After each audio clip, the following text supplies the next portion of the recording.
నమస్కారం అవ్వా. మీ ఇంట్లో ఉన్న ఓట్లన్నీ మన ప్రభుత్వానికే ఇయ్యాలి.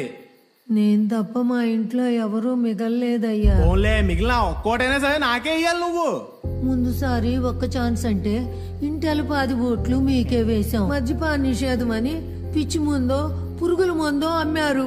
అది దాగిన నా మొగుణ్ణి ఆసుపత్రికి తీసుకెళ్తే ఆరోగ్యశ్రీ పథకం అవ్వదని చెప్పారు. అంతే మంచాన పడిపోయాడు. మా పెద్దోడు తాపీ పని చేసేటోడు.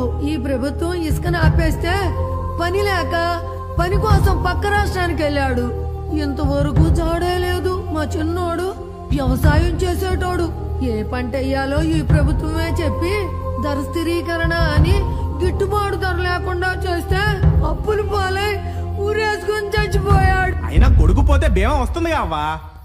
బీమా బీమా అంటే నమ్మకం. నా కుటుంబం పోయిన రోజునే ఆ నమ్మకం పోయిందయ్యా. నాకు తలగరువు పెట్టవలసిన వారి సాగునే నేను చూడవలసి వచ్చింది. ఇక డబ్బు అంటావా? ఇదిగో తీసుకొని నా పోయిన కుటుంబాన్ని నాకు ఇవ్వగలవా? ఇదిగో నీ మనోడు భవిష్యత్తు గురించి అయినా ఆలోచించి ఈ ఒక్కసారి మళ్ళీ మన ప్రభుత్వం కోటి అంతా బాగుంటది. ఒక్కసారి నమ్మి కోల్పోయింది చాలు.